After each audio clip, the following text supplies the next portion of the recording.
All right, so welcome to another episode of the Brand Blueprint, and I have my man Blake Thompson on here, and this is probably going to be personally my favorite episode because I've just been working with him for so long. He's been helping me level up my content and my brand, going from 900 followers to 90,000 followers and going viral on Instagram, but more importantly, the impact that I've been able to have that I didn't realize that was happening for you, going from living in your parents' house and, just having one client and then, crushing it, getting over, 10K a month to crushing it to like having a 16K month with some days left in the month to go. So this is definitely going to be one for the book. So you guys make sure that you grab a pen and a piece of paper because we're going to be dropping some gems about personal branding, marketing, position yourself, but a lot about mindset. Perseverance, because I really want to talk through some of that. Yeah, 100%. It's crazy that you say that. Like just all that little bit of a backstory, because I can remember specifically when I moved out to Hawaii. I came back for a vacation, and we'd already been making videos and content prior to that. I was just doing videography at the time, and you were like, dude, like come back, let's start an agency, and like I'll help you out, I'll help you scale this thing. And I did exactly that. I came back. As soon as you sent me that text, I still have the screenshot. I told Madison, I was like, I need to commit to this. I need to stay here. I need to stay in Tennessee. I flew all the way back. I got my stuff, came back, and I got locked in, dude. Like, yeah. And that was October, like 8 months ago. Yeah, it's so funny just thinking back to when did we start? Like, when did I even get introduced to you? Because Michelle, our neighbor, introduced me. She was like, man, I got this young kid and he's a hustler, and you should have him either doing your content or on your sales team. And at that time I was looking for a sales rep, right? Because that was the thing. That's true. It was with the meetings, and obviously we were going through some pointers on the content, and I was like, I think you should just help me with the content. And he was like, yeah, I think I like that better. Because you onboarded me for the whole sales. Yeah, for sure. And I was like, man, let's just do the content thing.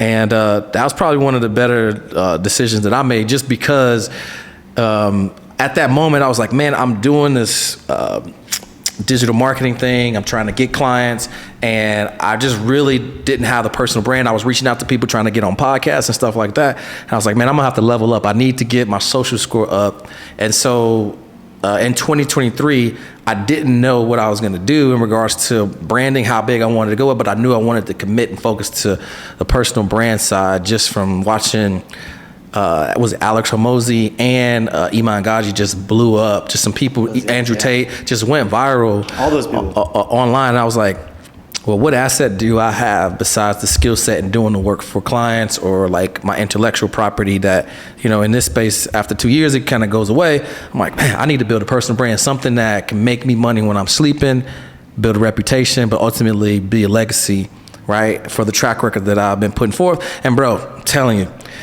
all of the stuff that you had me doing, being the old man, I'm like, no, man, I don't want to do that, and we need to change this. But like, you really helped me to really level up, and you've been there since the beginning, right? We went to literally the first podcast. It's insane to think about. Yeah, we went to St. Louis, right, on the death flight. Yeah, and we had all the turbulence.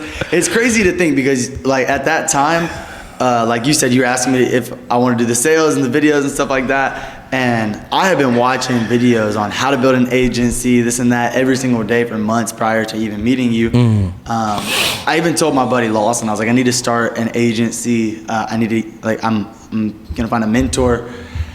And then I just knew when I met you, I was like, whatever I gotta do. If it's sales, it's sales. If it's videos, it's videos. I liked making the videos. It was a lot more fun. Yeah. I knew at the time, like, meeting you was more than me making the videos. It was what I could learn from you.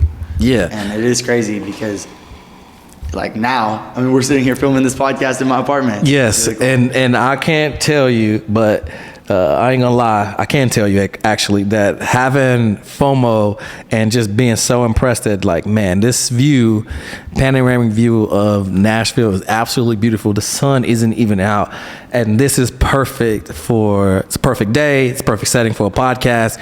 And I'm driving back from Indiana last night because I'm moving, and I'm like, man, we've got to make this happen. And I'm like, hey, what you got on your schedule? Like, man, I'm gonna move this around, and this is just kind of the perfect moment.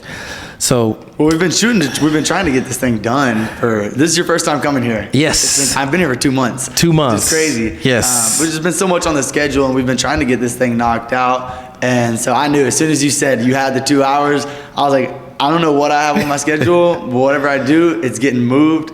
And we were able to make it work, so I'm really glad. Yes. So the one of the things that I do love about, like, what you do is you're a creator first and foremost, and, like, you got this gift and vision with the camera, which means that you have this side that you can see things that other people can't see. And you don't really get to see that until, like, you're in action, which is going to St. Louis. I saw it a little bit, but when I spoke at the Impact event and I saw you just kind of running back and forth with the camera, I was like, man, I don't know what he's doing.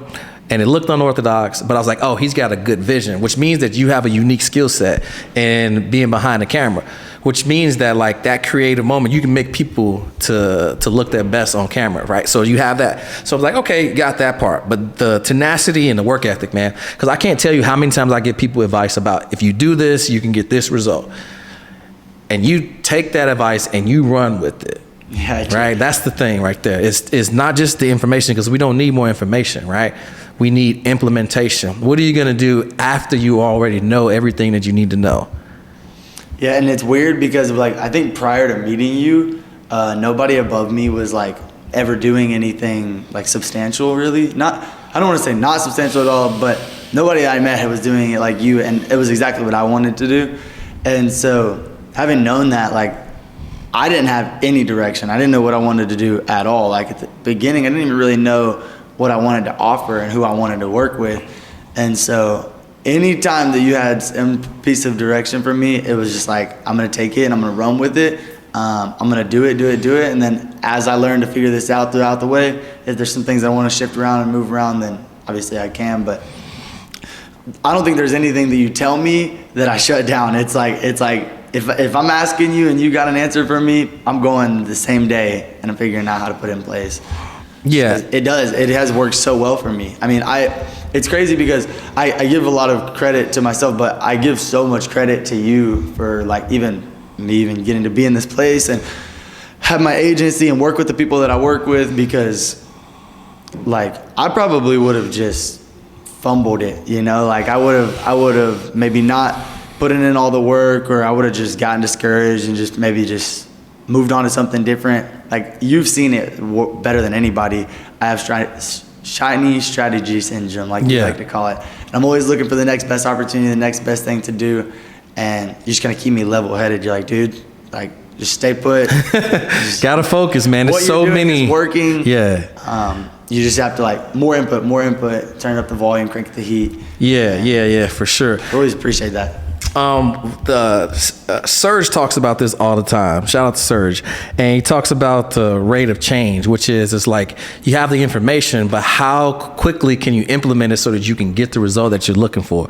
And that's one of the things that I hang my hat on. It's like, I don't waste time. It's like, we're doing something, it's like, boom, like, dang, dude. Yeah. It's like, let's go. Yeah, it may not look the best. I may have misspelled one letter in there, but I'm already done, and bro, I'm moving on. And funny enough, I've had a misspelling in one of my best performing ads, and it still made me $1 million. Yeah, and I've gotten that from you, because I remember when we were setting up your YouTube channel and everything, and you had this idea, and then it was the next week, like, John and all those guys were coming over, we were sitting down, strategy, we were at the whiteboard, just, like, figuring it all out. And then it was like a month later, all this content's being put out, full boards, team, everything. And I'm like, moves fast. Like, yeah. And you said this one time, and I've always stuck with this. I love it. Success loves speed. Mm-hmm. You know, and it's about doing the implementation, but it's also about how fast can you implement it. Yeah, for sure. Because it's an iterative process that, like, success loves speed, and you need momentum, right? And so a lot of times in success, you're trying to overcome inertia and create momentum. And a lot of people are creating inertia, right, and trying to gain momentum. And what you need to do is, it's like you need to get something going forward in order for you to get where you need to go. Because once it starts rolling downhill, like, it doesn't matter what else is in the way, like, it's unstoppable. So I think that, like, if anybody can get around me or get around you, the first thing they're gonna really understand and see is just an action taker, which is like everybody's kind of standing around talking, and you look up and you're like going down there and came back, and it's like, yeah, I'm done. Like, what's next? So I think that's important. Another thing is important that you always talk about is building a personal brand, and you are so passionate about. If I hear you talk about building a personal brand one more time, bro, you're so passionate about it. And it finally got ingrained into my head where it's like, you need to build one. And I'm just curious on why you're so passionate about that, and why do you think it's so important? It's really simple. Like, I started in sales. I was going door to door. I was selling pest control, solar panels, alarms, you name it. I was going door to door. And one thing that really like became clear to me is that people buy from people. And so I figured, if you're going to build a brand, or if you're going to try and like gather attention around an offer, more than likely those people are going to buy that product or service from you, right? It really depends on the product or the service, but 9 times out of 10, whatever it is that you have to offer, somebody else has the same thing to offer as well, right? They can get the same result, they can do the same thing. It's just coming from somebody else. And so what I kind of realized is that if I can go get the same thing from this guy and this guy and this guy, well, who am I going to pick? I'm likely going to pick the guy that, one, helped me out the most, somebody that I like, resonate, and trust. And ultimately, that's why I believe in building a personal brand, is because if you can sell to somebody if you can reach people who like, know, trust you, they're going to buy from you rather than the guy who they don't really know much about or don't really trust at all. So I think building a personal brand is huge. You can gather a shit ton of attention online just through posting content. Organic is huge. Paid advertisements, like, that's one way to just reach a ton of people. And if you've got content out there, it gives people a platform to just automatically see you. They can become familiar with you a lot faster than they will if they have never met you. So yeah, that's dope, man. Yeah, and so just having an agency, right? Because at the time when you started helping me, I was doing $300,000 a month with my agency, and it's like, bro, yeah, I'm doing $10,000 a day with my agency, and you're just like, what? This is crazy, right? And so it seems like a lot when you're like, I'm just trying to get to a 10K a month, and I'm doing 10K a day, which is crazy. But then you start implementing things. I see you leveling up, getting clients. You're like investing money to speak when it's the last bit in your bank account. That left me with like $100. But that was a game changer, because that investment, right? One sec. Yep. My alarm for my third meal. So like that investment though is like something that I would do. Well, I'm always going to bet on myself. If it's like this thing over here or this, and it's like, all right, it's going to be $900 and I got $914 in my bank account. Guess what I'm doing? I'm betting on myself every single time. Yeah, you said this one time, when you get a mentor, it's not about all the tactics that you can take from them, but it's about the belief systems that you can embody. And that is one thing that I definitely have gotten from you. Like, when in that situation right there, I was on the fence. I was like, do I do this? Do I not do this? Do I do this? Do I not? And you were like, oh, bro, you need to do it. Like, this is an opportunity. Like, take it. Why would you not? And I don't know if I told you at that time, but I didn't have really the money. I had $1,000. I still had to pay for all my subscriptions to run my business. And then I got there that day with $100. I got us 2 drinks, and then I got my parking, and my bank account was left like $30. And I was like, oh my gosh, what am I gonna do? Sure enough, I left that day, came home the next day, and then I got 6 clients from that. And it was just like, it was life-changing, because at that time I only had $2,500 a month in recurring revenue, and for me to take on 6 clients, like, I think that was $15,000. It's crazy. And I couldn't even believe it.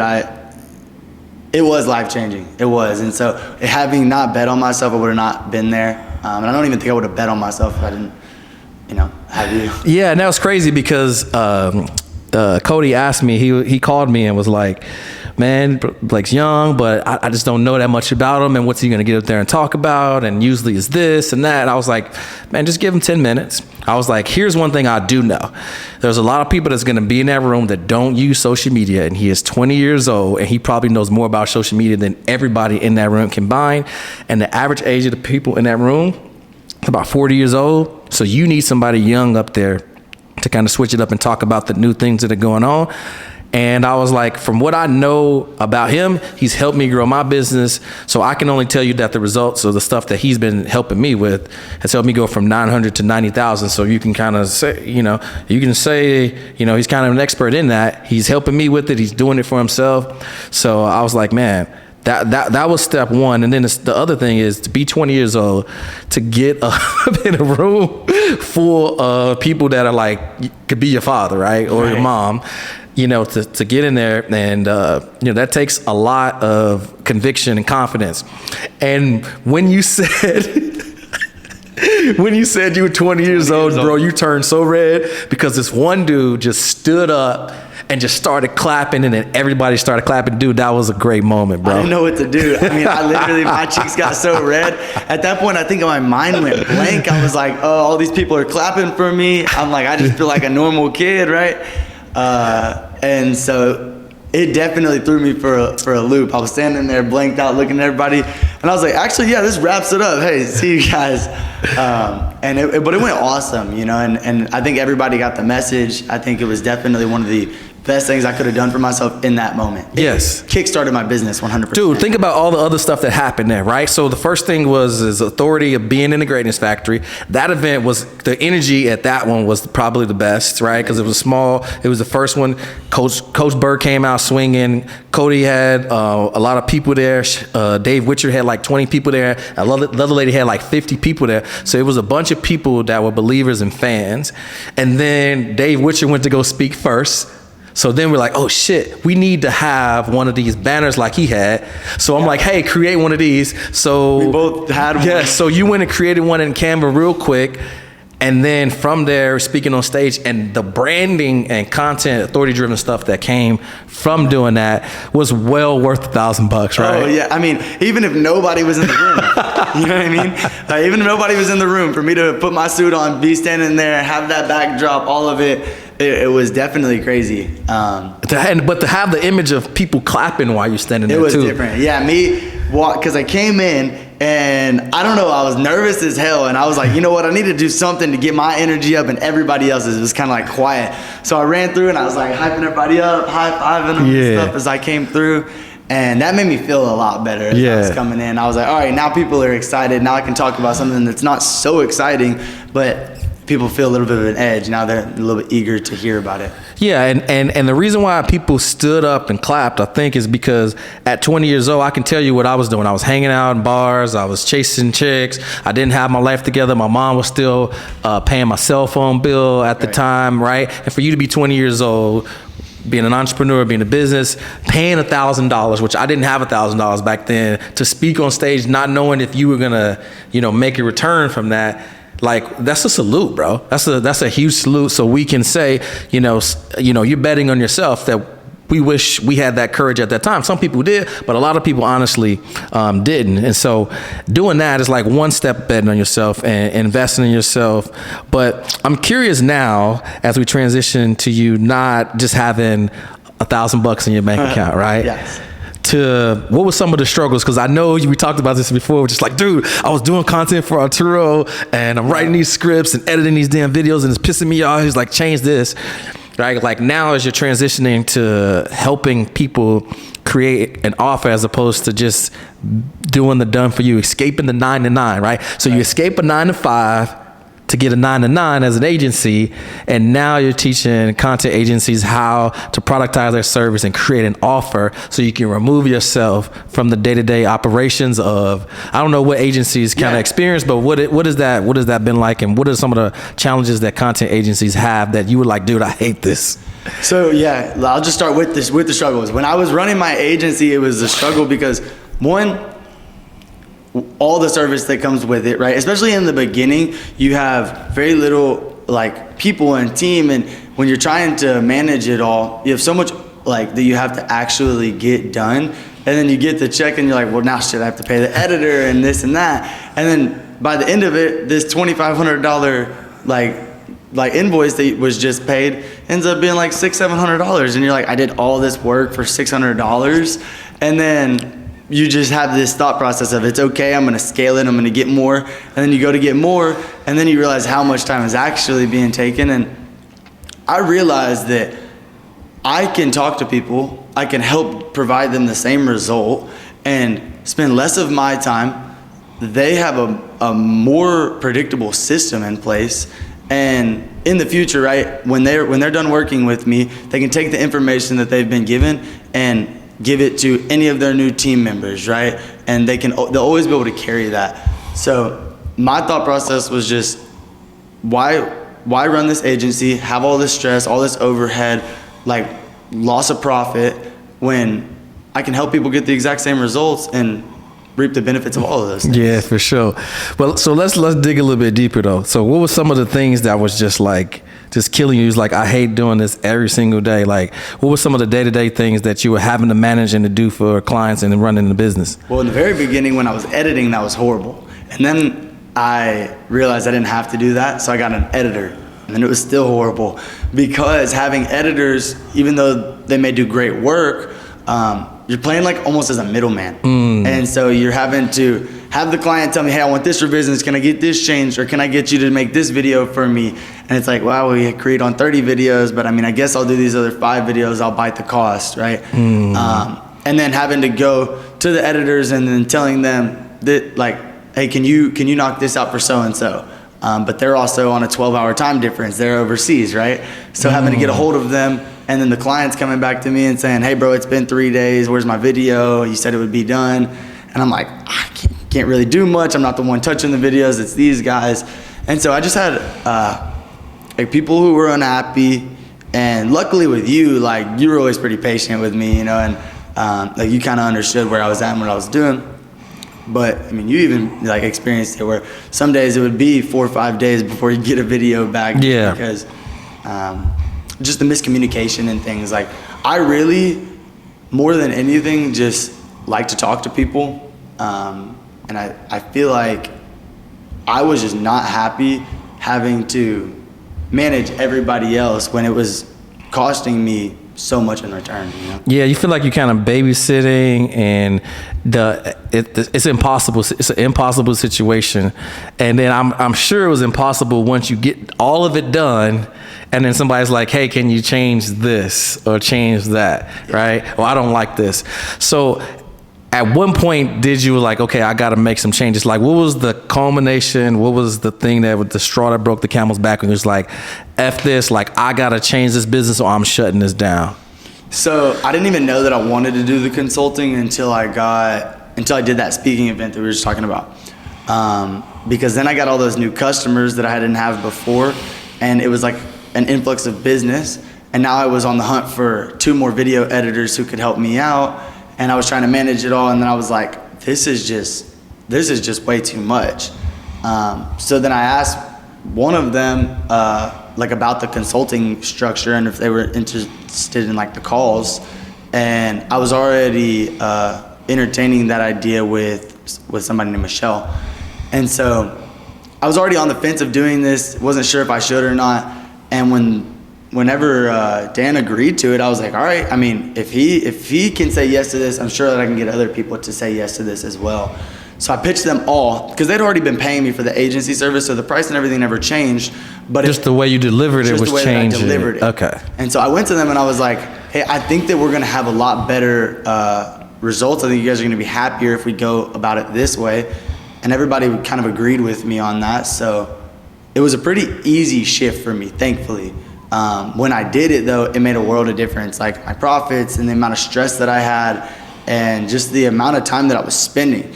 Like my actual life itself became better. I had time to go out and enjoy lunch and go out with my fiance and actually go and take time to enjoy my life rather than I literally, when I was running my agency, would stay up entire nights some days just because I had to get the work done and I had projects that needed to be completed by the next day. Yeah, man. It's so funny that you said that because, like, that's why I shut my agency down too. I would just like, it was driving me absolutely insane. And most people get to about $30,000 to $60,000 a month, and they realize what you're doing. Imagine, 5 times that, having that $325,000 a month, helping life insurance agents with lead gen, marketing, and sales, and we're spending 10 grand a day on ads, right? Well, the problem with that is that Stripe only pays out Monday through Friday for the most part. So Saturday and Sunday, that's $20K that you got to float till Monday, right? So 4 weeks in a month, that's $80,000 every single month I got to float to keep this thing going. And that was cool because I'm making a nice little bit, but the profit margins was like 20 to 30%. So I'm looking at making 320,000. I'm looking at 60, and I'm like scratching my head. I'm like, all right, what can I do? I can keep trying to make the ad costs go down, but I'm like, the model is broken. Like, I've already went 5 times past when I should have created a better offer. And then when I switched, man, I was so scared. I lost a bunch of clients in this, but funny enough, my profit doubled when I switched to a productized service. Now, one thing I did do is I kept a few clients on hand just so my basic expenses didn't go back to zero, which that's a safety net that I did keep for a couple high-level clients, because that makes sure that I got testimonials, I got social proof, I got things that I can share from ad accounts, and like all of these things that I have control of to create the narrative of my business. But man, the best thing I did and the scariest thing I did was shut down and lose $325,000 in revenue, go down to like 80K. That was scary, but it was the best decision that I made because I needed to. I wasn't sleeping. Either. I remember Easter, my breast and heartbeat was like 120. Because I was too worried about on Friday going and coming back, and then there was a holiday. That was the worst time. Anytime the holidays came up, it was another day. Yes. I moved in on Easter this day. Yes, and so because I went to Indiana, and if there was a holiday, that made it even more stressful because that means that the cash that was supposed to come in on Monday, it didn't come in until Tuesday. So now I got to float another 10K. And I was like, dude, I can't keep doing this. No, I don't know how you did it. I mean, I was already stressed doing that. I mean, you had been in business for a lot longer, so you were kind of used to it and accustomed to the stress. But I don't know how you did it. I want you guys, though, those of you who are watching this, to recognize what he just said. If any of you are running an agency or you're considering shifting into the consulting model, like he said, he kept around some of his higher ticket clients, kept that service base around just so he could make sure that things were tight when he was making his shift, make sure that he was good. I did the exact same thing. As I was shifting, I made sure that my clients who I began to consult still had access to the video editing side of things, so that as I made my shift, we were comfortable. So like if any of you are shifting to the consulting model from your agency, just keep that in mind. Yeah. So let's talk about that. So the shifts that you needed to make was to have conversations with your clients, right? Yep. So you can either have a conversation to transition them or you can fire them, right? And then obviously that unlocked your time freedom, that unlocked profit, that unlocked you to not have to do the work for them to get the results, so that you can focus on other areas of growing the business, which just gets back on the phone to make sales or create content. Because there's no way that you can create content when you got a complaining ass client sending you paragraphs of messages and stuff like that. So that removes you from some of that stuff so you can get back into a creative space. But also makes it a lot happier, right? When you don't got to manage, because now you're not the hero of the journey. They're the hero and you're the guide, right? Yep. So that's a huge shift. What's that phrase? You can lead a horse to water.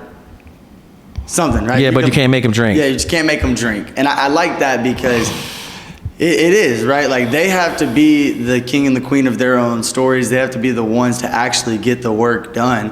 I have a framework, a system that I know works, and I can take you through it step by step and show you exactly how to replicate it. But like we were just talking about earlier, without implementation, like, there's no way that any of this is going to work. So yeah. And so in regards to the agency model, what are some of the cons that most people who've watching this, if they're just thinking about starting an agency or they have one and they don't realize that these are cons, that the pros are if you do this new age way of consulting where they can still get the same results, they just don't have to depend on you doing the work for them. Like, what were some tangible shifts that you made? So you were doing the content for them, and then now you they can get the same result with a different solution. So we can talk about what the different offers look like. Yeah, I mean, one of the most pivotal pieces is showing them what, like helping them identify their ideal content style and helping them figure out what they're trying to achieve through their content, the message that they're trying to provide, and then helping them find an editor from there. Right. So before you were editing the content for them, helping them shoot it, and you're scripting, right? All of that. Yep. So actually, you were one of the only people I would shoot for, just because, like I said, I was trying to do as much as I could to learn from you. Right. Everybody else I was just editing for and then writing scripts for. And then eventually I started to like try and build out the team of editors, which just became even more of a headache. Yes. So you went from editing, scripting, shooting content for agency owners to then showing them frameworks and templates that you created, the most viral hooks, and giving them frameworks for them to create them on their own. And then instead of you editing them, you cut that part out and introduce them to an editor or placed an editor in their business. And now you're more of a creative director, kind of manager in the business, guiding them, and you're still meeting with them, so they're still getting that one-to-one feel. It's just not done for you, it's done with you. Yeah, it is. It is done with you, and that's something that's really cool about Zoom right now. I don't know if you know this, but you can take remote access, and as soon as you get somebody on there, maybe they don't have their funnel built out, or their landing page isn't totally complete, or maybe it just needs to be changed, right? I can go in, I can take remote access of their computer and then start helping them right there on the spot with it. Now, typically, I don't want to spend the coaching calls,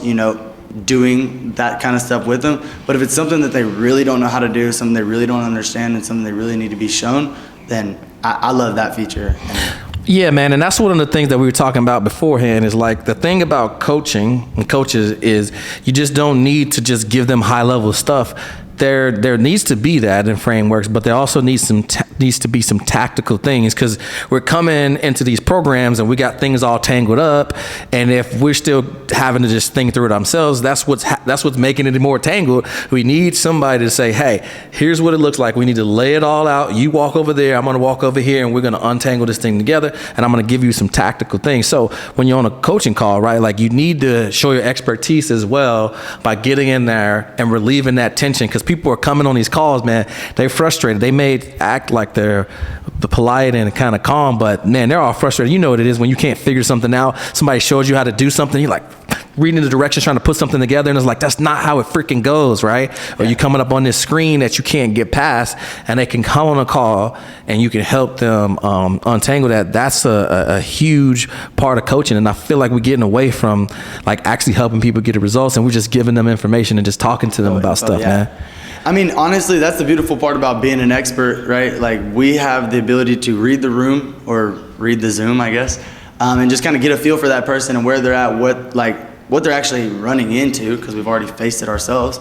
And so if I know they need something tactical on the call, I can spend time, covering tactical things. But sometimes I get on the phone and I'm just like, I already gave you all the tactical things you needed last call. You haven't done them, so clearly there's a different problem. It's maybe not the tactical. It's maybe something more mind work, right? Like maybe you are actually, maybe you're just stuck in your head, and we need to just sit down and figure out like what the bottleneck inside of your mind is, what's keeping you from actually pushing forward. So that is something that I do enjoy about taking the coaching calls, is sometimes people don't know what to do, but sometimes people just don't know how to act. Yeah, for sure.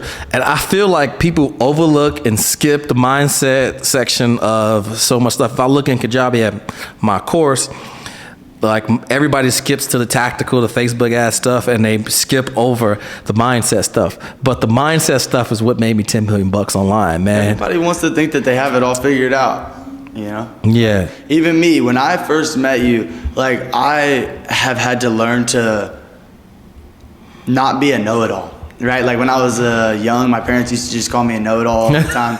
And I really have had to just learn to like listen and like hear every word that you say, and just like I do it now with everybody, and just like really paying attention. And if somebody has some type of piece of advice, and don't do this for everybody, right? If the person, if somebody's giving you advice and they're not where you want to be, maybe don't listen to Yeah, it. But, don't take marriage advice from a single person. yeah, exactly.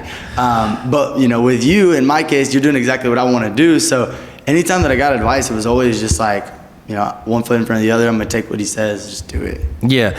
So let's talk about the mindset piece, right? Because it's like people skip over that. And so I came in from the ultimate mindset person in Sam Muffins, right? Like I came in through Consulting Accelerator. I had to borrow $900 from my mom to join that program. And she's like, $900? Like, you want $900 from me? And I'm like, yeah, I need to join this program so I can start this business. And she's like, what? I'm like, I'm gonna make it back. And I promise I'm gonna do it. And again, now, you know, I take care of my mom. She got a new car. I live around the corner from me. I pay all our bills. That's all you ever spent. Oh yeah, 100%. Because I knew when I saw that webinar, I watched it 3 times and it's 3 hours long, bro. And there ain't no skipping it.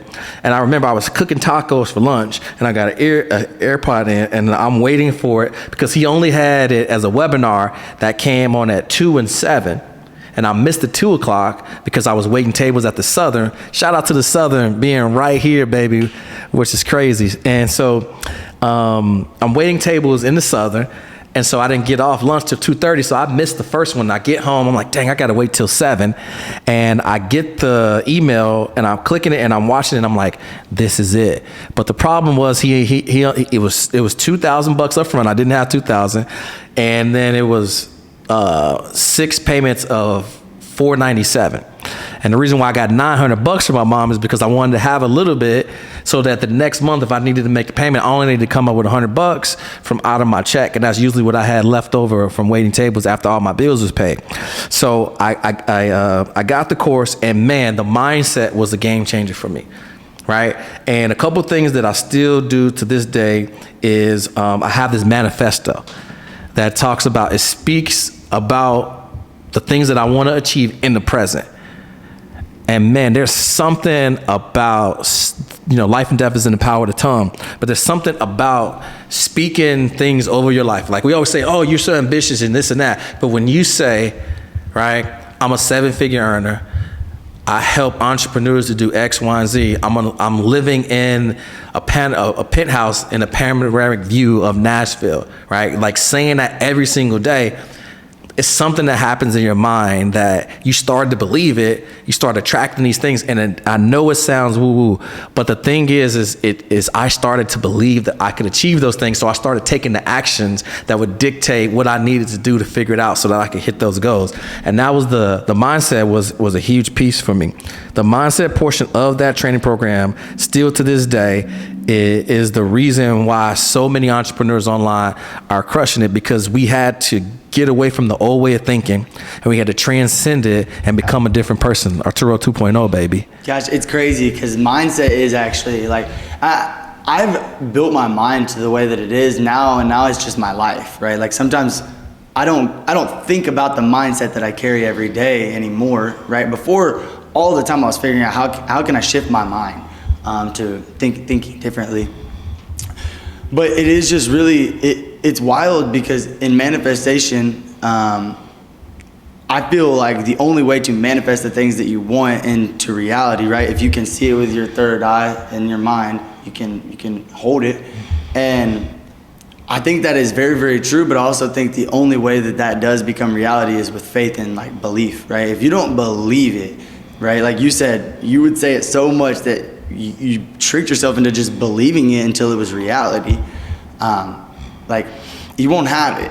And so like everybody wants to do their affirmations and say, I am this, I am that, and have the vision board and this and that. But if the picture just sits on the vision board, if you just repeat a phrase, like it does nothing, right? Right. It takes the actual belief of like, this is who I am, this is what I'm becoming, and maybe I haven't achieved it yet, but I'm gonna be until I become. Yeah, man, and that just comes down to the old parable of faith without works is dead. So you can believe all you want, but that's just one piece of it. You got to get up and take action, right? And I just remember I would wait tables at night, and then I'd get off at 12, and then I would come home and do some of the training and work on the business till about 2 a.m. till I was too sleepy.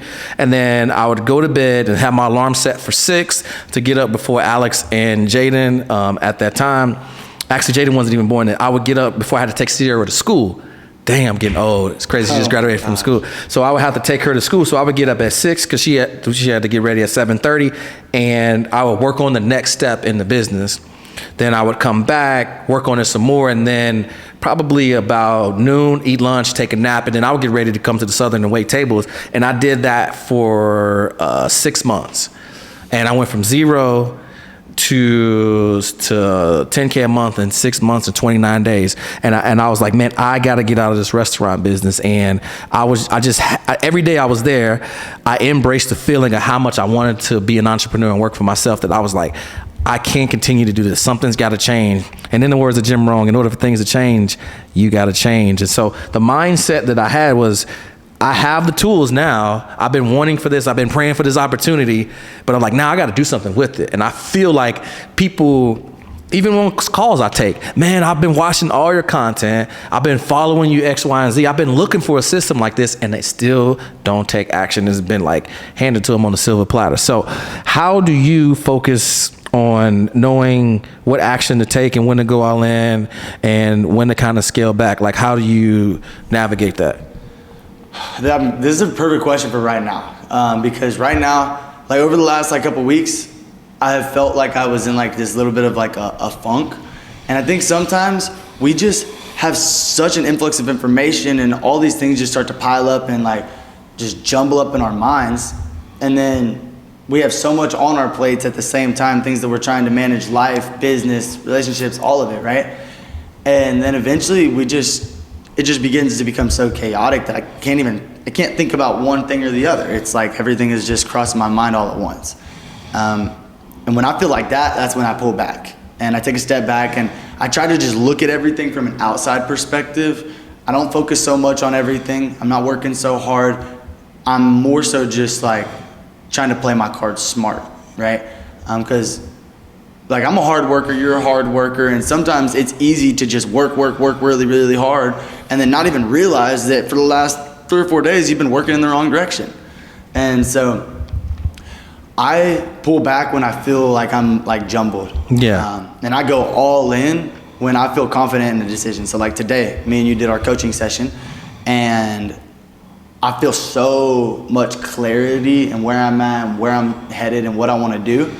Kind of like when I first started my business and I discovered this whole thing.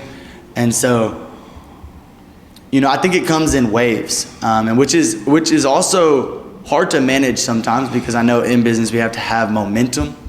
But sometimes it's inevitable, right? Sometimes you can't escape the hard times, and sometimes you do have those greater seasons, and that's just the way the business goes. And so, when I have something that just feels right, and it's something that I believe I can actually do, I go all in. I will more than likely spend all night the next morning, working on that thing, just because I sort of obsess over it. Yeah, man. And one of the things that you mentioned that was so true for me is it does come in waves, and it's like the higher you get, the higher the waves and the bigger the crash. So you just really got to kind of navigate that, which is treating it as sprints, because we are working so hard. We're finding the answers. We're building a plane on the way up. We're consuming. We're pivoting. We're making changes on the fly just based off of certain things. The market's always changing. The online marketing space is moving so fast. AI is coming in, and you're trying to stay ahead of the game. You're trying to keep your edge. You're trying to differentiate yourself, but you're also trying to be fulfilled, and you're also not trying to sound like everybody else all at the same time, but you're also trying to get results, and you're also still trying to level up, and you're trying to have your personal life and your business life and your social life. And it's just a lot. And sometimes you just got to kind of take a step back for a little bit and realign with why am I doing all of this? And is this really what I want? Or am I just looking at somebody's Instagram and seeing that they, got an RA and I just want to get one because they have one? Or do I really need that right now in this season? Right. And so it is a challenge, because for us, we're consuming content. for research purposes, but the truth is that it affects us the same way as it does a consumer. It does influence us. Yeah, I know.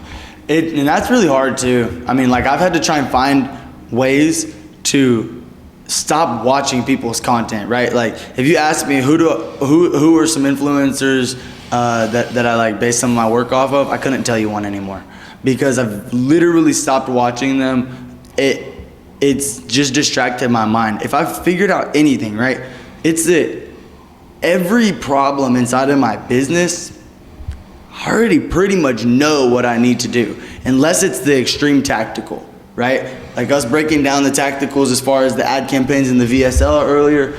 That's the stuff that, like, you know, I'll go and I'll watch some content on YouTube, you know what I mean? But now for Instagram, I've completely quit watching other people trying to gather ideas. Like I've come to the realization that people are going to watch me because of me and my story. And if I try to replicate other people and what they're doing, then it's not authentic to me. And like I have a crazy story. I have a lot that I've done and that I can talk about. And so, yeah, for me, I feel like YouTube and putting out content on social media is one of the best way. Honestly, I just played with that computer and I lost my train of thought. Well, just talking about, you know, how you want to like shield your mind from consuming so much people's content. Yeah. So I feel like Instagram is one place that I don't consume people's content anymore. I use YouTube to learn. And when I'm trying to make my own content, I write down 30 words and I literally make a piece of content around it, right? If you give me one word right now. Personal brand. All right, I'm about to make a video about personal brand. This is your phone. We're gonna make one right here on the podcast. No, we're not, because your phone is broken, huh? Yes, it's broken. All right, but anyways, this is how I would grab do it. yours. Okay, yeah, grab mine. All right, so literally, I like to take one word, and then if you give me a word, I can make a piece of content around it. All right, so what's up, guys? I'm sitting here on a podcast with Arturo right now. I told him, I said, give me one word, and we're gonna make a video about it. And he said, what? Personal brand. Personal branding. So if you are out there and you run a business, an online business, whatever it is, brick and mortar, and you aren't focusing on building your personal brand, you're doing yourself a disfavor. Because as you gather attention, people want to buy from you, right? Whatever your service, product, or offer is, it's likely that people have the exact same thing to offer. So you have to find a way to differentiate yourself. And the best way to do that is by building a personal brand. So we'll see you guys in the next video. Let's go. Right? Yeah, you know what's funny about that is I was watching, listening to a podcast as I was getting ready and driving over here, and Omar El Takori was talking about all of the people who are 35 and 40 years old that are like too old to get on social media and do content, and that was speaking right to me. And one of the things that he said is you want to create one of none content. We almost done. We'll create one of none content, and basically what that is create the content that you can only create, yep. Which is talking about what you have done and your journey through that, because nobody else can create that one. Nobody else can replicate your story. Yes, and he was just talking about this one guy had a YouTube video that got 1.9 million views talking about my 30 years of experience on how to build a business from 0 to X, to 10 million or a million or whatever it is. And he's like, that's one of none content.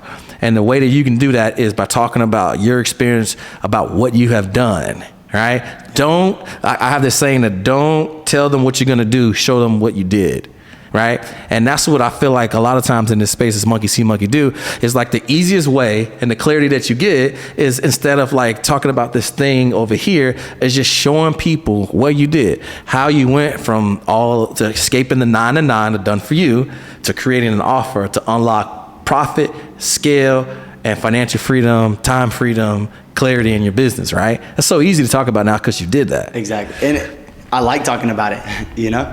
It's something that now I spend so much time every day talking about it, doing it, and like me and you talked about, going to the masterminds, doing the events, connecting with the people on all of this. It's it's honestly fun for me at this point. Yeah, for sure. Well, guys, I hope you have got a ton of value from the Brand Blueprint podcast today.